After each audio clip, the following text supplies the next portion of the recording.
شروع کرو. اعوذ باللہ من الشیطان الرجیم. بسم اللہ الرحمن الرحیم. آج کی جو ہماری پریس کانفرنس ہے اس کا مین جو مقصد تھا وہ جمعیت علماء اسلام کی جو ہمارے اسٹوڈنٹ فیڈریشن جو یہاں پر کردار ادا کر رہی ہے اس کو عیاں کرنا تھا. تو الحمدللہ سے ہمارے نوجوانوں نے جس طریقے سے محنت کر رہے ہیں اور بہت کم وقت کے دورانیوں کے اندر ہمارے کوٹ سلطان کے اندر اس جمعیت کے جو گروپ تشکیل دیا، الحمدللہ میں ان تمام باتوں پر، ان کی تمام کاوشوں پر ان کو خراج تحسین پیش کرتا ہوں. اور میں اپنے ان بھائیوں کا شکریہ ادا کرتا ہوں جنہوں نے مجھے اس پلیٹ فارم پر یہاں پر مجھے دعوت دی، یہاں پر مجھے بلایا، اور یہ میرے فرائض کے اندر شامل ہے کہ میں اپنے بھائیوں کا دستے بازو بن کر ان کا ساتھ دوں. اگر کوئی بھی کمیونٹی سوسائٹی کے لیے، سوسائٹی کی بھلائی کے لیے کوئی بھی کردار ادا کرتی ہے تو as a Muslim it's my duty, یہ میرا فرض ہے، یہ میرا عقیدہ ہے کہ میں انسانیت کی قدر کرتے ہوئے اسلام کو اگر میں کچھ دے سکتا ہوں تو یہی کچھ ہے کہ ہم نوجوان سب مل کر امن کا درس دیں اور آپس میں محبتیں بانٹیں، اور ہم جو کردار ادا کر سکتے ہیں لوگوں کے لیے آسانیاں پیدا کرنے کے لیے وہ ہم کردار ادا کریں.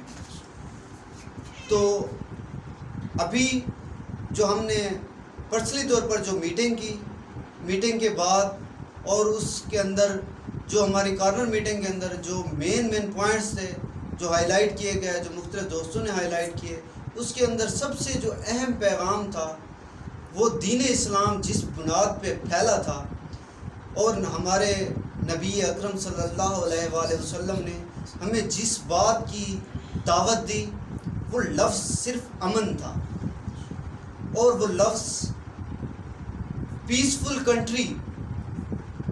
اس ملک کو بھی، اپنے شہر کو، اپنے ضلع کو اسی طریقے سے ہم پیسفل رکھنے کے لیے سوسائٹی کے اندر کردار ادا کریں گے، اور اب ایک دوسرے کے دستے بازو بن کر لوگوں کے لیے سہولیات پیدا کریں گے.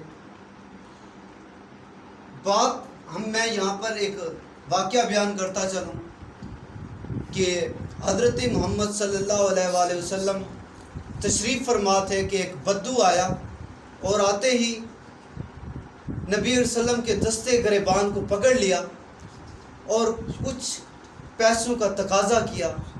تو فی الفور جو وہاں پر صحابہ کرام بیٹھے ہوئے تھے، غالباً حضرت عمر فاروق رضی اللہ عنہ، فی الفور اٹھے، بدو کو پکڑنے کی کوشش کی تو نبی علیہ وسلم نے فی الفور ہاتھ سے منع کر دیا کہ ایسا نہ کریں. تو اگر یہ واقعہ دیکھا جائے اور ادھر سے نبی علیہ وسلم کی جو ہم قد کاٹ اور جسامت کے حوالے سے جو ہم نے پڑھا تاریخ کے اندر، تو اس میں یہی کچھ تھا کہ چوڑا سینہ، لمبی قد. اب ایسے حالات کے اندر ہم کیا کہہ سکتے ہیں کہ کیا ان کا دستے بازو بدو کی گریبان تک نہیں جا سکتا تھا؟ اگر وہ جا سکتا تھا تو میرے بھائیوں، تو وہاں پر نبی علیہ السلام ایک ہی ہمیں درس دینا چاہتے تھے، اور وہ تھا امن کا. اور میرے یہ نوجوان، میرے یہ ساتھی، میرے بھائی، میرے قابل عزت دوست جس مشن کو اجاگر کر رہے ہیں، میں ان کا بہت ممنون ہوں، بہت شکر گزار ہوں کہ وہ مشن ہمارا امن ہے. اور انشاءاللہ تعالی ہم امن کے دائی بن کر امن کے پیغام کو انشاءاللہ تعالی اپنے علاقے سے شروع کر کے پورے پاکستان کی سطح پر اس کو پھیلائیں گے.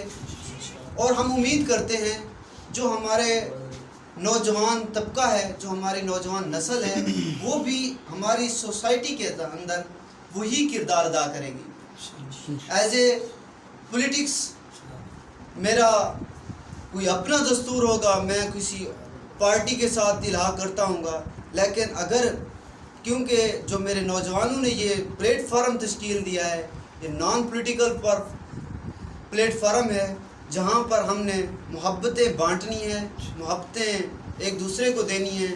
انشاءاللہ تعالیٰ یہ سفر رواں دواں رہے گا. بہت شکریہ تمام دوستوں. نحمد و نصلی علی رسول الکریم، اما بعد فاعوذ باللہ من الشیطان الرجیم. سب سے پہلے تو تمام ممبران جو تشریف لے کر آئے اور سب سے بڑھ کر عامر بلال دستی صاحب اور ان کی کمیونٹی کا ہم شکر گزار ہیں کہ وہ تشریف لائے اور انہوں نے اپنے قیمتی وقت میں سے ہمارے لیے وقت نکالا اور کافی ٹائم دیا، اور ٹائم بھی کافی مہنگا ہوتا ہے. تو ہم ساری جو ہماری جمعیت طلباء اسلام ہے وہ ان کی مشکور و ممنون ہے، اور ہم آئندہ بھی یہی امید رکھتے ہیں کہ یہ ہمیں سپورٹ کرتے رہیں گے اور ہمارے ساتھ رہیں گے. اور تھینک یو ویری مچ. اللہ حافظ.